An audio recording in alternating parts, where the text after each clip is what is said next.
All right, welcome back to another video. I want to talk about this move that's happening. I want to talk about the pattern and how I've changed my analysis. After looking at the chart for a while, I start to see things don't make sense and I have to go back and adjust accordingly. So, part of the reason why I believe that this is now going up is because certain waves occurred that, to me, are not in line with a bearish movement. And not that's not to say that the waves themselves haven't been quite complex. I know waves generally are, but these particular patterns, they're not very easy to distinguish in terms of the labeling for the A, B, and C. The D and E tend to be easier, but when the A, B, and C aren't 100% clear, things get a bit hard. So what I'm seeing here is a very basic, looking at it from a basic standpoint. What does this look like? It looks like a five-wave move and a five-wave move. Okay, so let's just take that for example. I don't really like that idea because you have a giant wave in the middle that looks like a five-wave move. This is the problem with the waves, is that you take them for face value, but they're not always what they seem to be, but the moves tend to be sharp and misleading.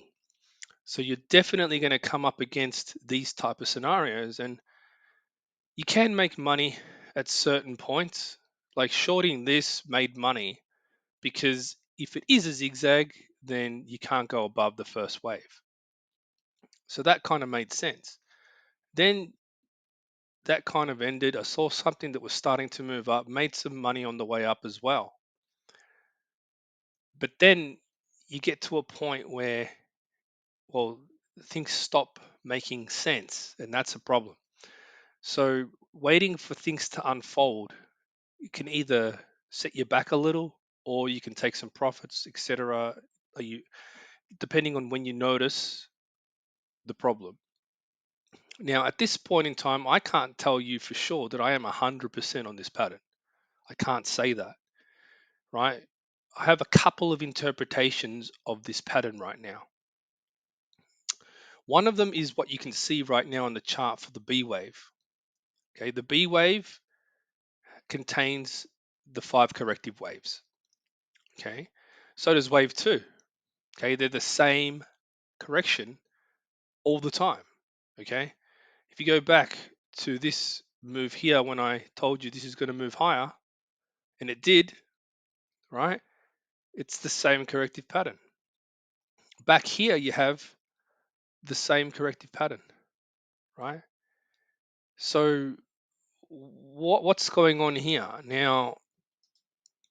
I have a couple of interpretations, and I'm still unsure of which one's correct. But there's an interpretation where this is A, B ended up here. We have a C here, a small D, and an E down here, which means that B wave ended here really. A break of that high, which we've recently gotten, signifies a move higher, right? Now, which is correct, which is incorrect? Well, no matter how you look at it, these two waves say that there's a bottom. That's the thing that I'm fairly confident in, is that they both suggest a bottom. The confirmation we just got recently here by a break of this D wave, and also by, if it was the previous count, which I'll just roll back for a sec. If it was the previous count where we had an expanded, potentially another expanded correction, which I'm not 100% sure on this count either, well, it still came back to break the previous start of wave E and came back down, right? Now, these are the two things. So there's two separate counts and they both point to bullish from here. Okay. Both of them have the support level down here for 2224. So for me, that's good enough. I don't have to know everything 100%. It's best effort, right? I use my experience to try and determine, you know, if I have two counts, they both point up, amazing. And the reason for the count change to bullish anyway, just so I can make this clear, is that when wave one, supposed wave one started, which I started to think later, this is a mistake. I've seen myself make this mistake in the past, thinking that there's a small wave one up here and a small wave one here. It can be, yeah, that reminded me so much that I was careful after that when I realized, hang on a minute, this is starting to bounce. That's not good. Now, don't get me wrong, you can make profits on these moves, but they're not correct. They're not going to continue and all that stuff. As soon as we saw that bounce, something was wrong. I didn't expect it to go as high as it did. If your stop would have been up the top, would have been okay. If your stop was any lower, you got stopped out. So at this point, I just want to talk about where we are and what potential targets we have. Now, I've mentioned in my previous post, the chart that I posted, that we're looking for a zigzag, but that may not 100% be true. It's a minimum expectation, right? The markets only produce two patterns, a zigzag and a five-wave move. So this could be at minimum a zigzag or at most a five-wave move. Now, could it be a five-wave move?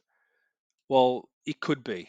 But the thing is that the previous patterns are not 100% clear, and therefore I'm careful.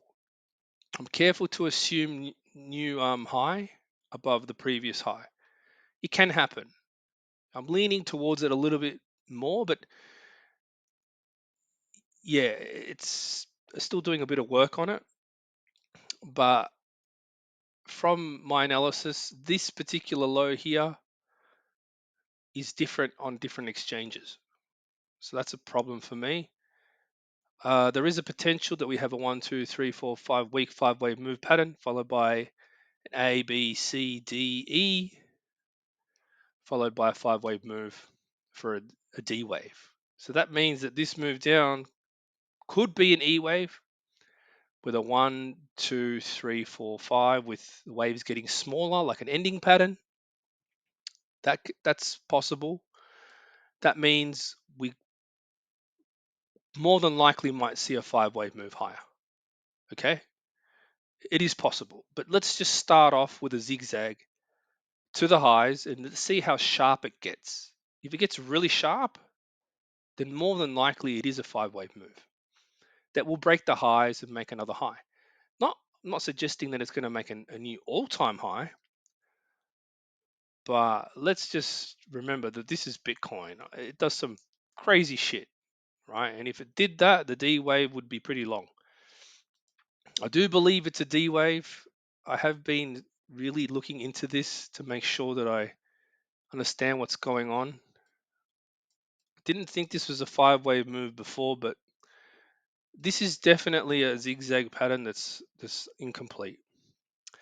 And that's kind of weird because the A wave is a lot shorter than already what the C wave is. So if that's the case, then it's basically A, B, C with a really long C wave. We've only seen waves 1, 2, 3, 4.